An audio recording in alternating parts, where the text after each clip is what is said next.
Pourquoi est-il important de ne pas mettre toujours l'argent devant quand il est dans un projet?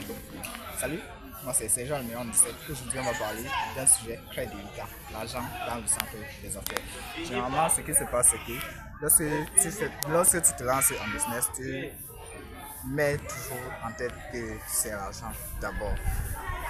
Ce qui se passe, c'est quoi? C'est que lorsque tu te concentres sur l'argent, tu auras l'argent, mais tu n'auras pas assez d'argent. Par contre, si tu te concentres sur le service que tu vas rendre aux gens, tu vas, non seulement tu vas avoir la satisfaction client, et un client satisfait, c'est 3 clients recommandés, alors qu'un client non satisfait, c'est 9 clients qui partent.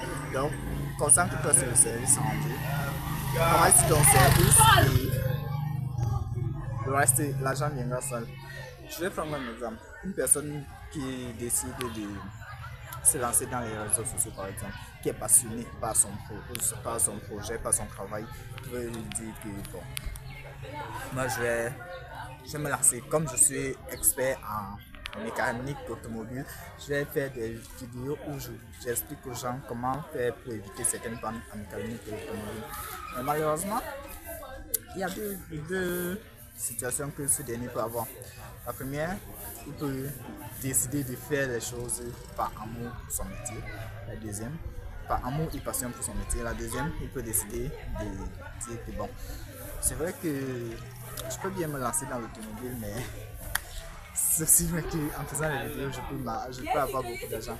Donc du coup, si on va prendre tous les deux cas, on va commencer par le deuxième cas, où il décide de faire les vidéos, mais pour se générer une autre source de revenus, pour faire pour avoir d'autres argent. Maintenant, lorsqu'il se lance, qu'est-ce qui se passe?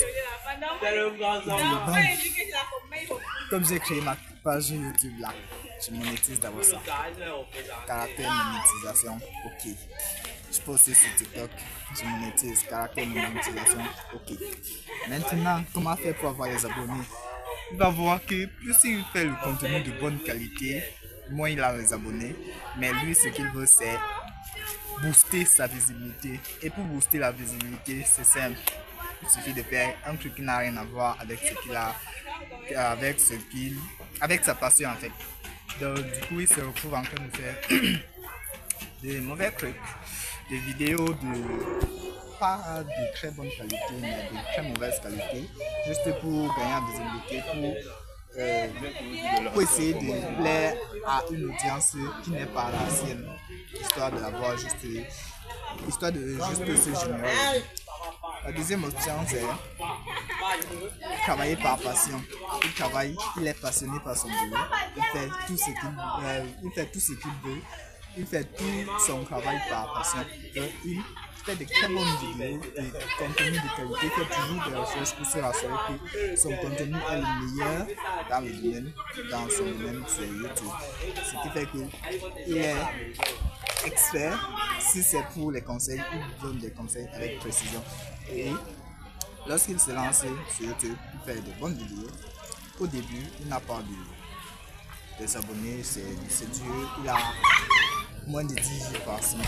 Mais avec le temps et la persévérance, il continue, il commence à se générer, il commence à créer une audience fidèle. Je précise bien fidèle parce que tu peux avoir une audience mais qui n'est pas fidèle. Juste une personne qui vient voir ta vidéo par accident, là-bas c'est pas l'audience. C'est juste quelqu'un qui était juste de passage. Donc du coup, il se retrouve en train de faire du contenu de qualité. Et quand une personne le voit, il va appliquer les conseils. Autre bien, il applique aussi, ça marche. Ce qu'il va faire, c'est quoi? C'est que quand il a un problème, c'est ta page qu'il va devoir partir chercher. Et lorsqu'il est satisfait, il va partager. C'est en partageant que tu vas gagner en crédibilité, en visibilité. Et juste en faisant les choses par passion, tu vas avoir non seulement les clients satisfaits, les abonnés satisfaits, les abonnés réguliers. Et en plus, tu seras meilleur dans ton domaine. L'argent viendra tout seul en fait. Donc tu travailles juste pour ta passion et l'argent vient tout seul. Ce qui fait que tu vas faire des trucs de bonne qualité et d'excellente qualité. Je vais prendre l'exemple. Je parle avec les potes.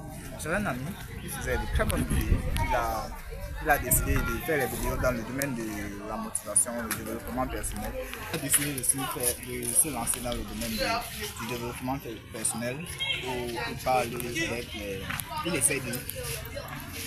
il parle avec son public, il essaie de les édifier sur certains grands points. Et au début, ça fonctionnait bien, mais avec le temps passait, plus il a eu envie de gagner de l'argent. Et il a vu que s'il continuait dans cette lancée, il avait juste les abonnés fidèles, moins de 100. Mais pour aller plus loin, il faut faire autre chose. Il a vu que bon, dans les vidéos de développement personnel que je fais, ce n'est même pas la mode, donc j'essaie de m'aider pour commencer. Et de dire, si je veux gagner en visibilité, je dois faire d'autres vidéos, d'autres styles de vidéos. C'est comme ça qu'il s'est lancé dans les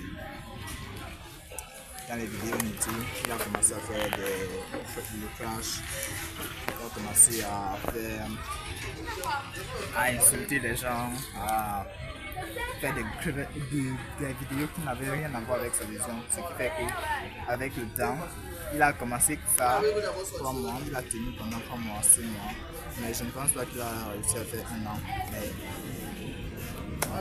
il a chuté, on ne parle plus de lui, on ne sait pas où il est parti, il a disparu des radars. Juste pour vous dire que le simple fait de courir derrière l'argent n'est pas suffisant. Tu dois courir. Quand tu te lances dans un projet, tu dois te lancer avec pour but. Si c'est ton produit que tu as, tu dois savoir tu dois connaître ce que ton produit, la valeur apportée que ton produit donne au client. Tu dois savoir ça. C'est la valeur apportée qui va te permettre d'avoir des clients satisfaits. Parce que si tu te concentres que sur il faut que j'ai un produit de bonne qualité, c'est ça. Alors, quel que soit ton domaine d'activité, décide de te lancer et n'arrête pas. Quel que soit ton domaine d'activité, décide de te lancer et tu vois à quel point c'est facile. Mais ne vise pas l'argent, car l'argent ne règle pas tout. C'est vrai qu'on travaille pour l'argent, mais si tu travailles dans le but de te générer des revenus, tu seras toujours en train de courir derrière l'argent. À l'inverse, si tu travailles dans le but d'avoir la satisfaction cliente, l'argent sera toujours en train de courir vers toi. Il y a une citation qui dit, un proverbe, en courant derrière son ombre, on sera toujours derrière. En courant après son ombre, on sera toujours derrière elle, mais en courant après la lumière, ton ombre sera toujours derrière toi. Fin de citation.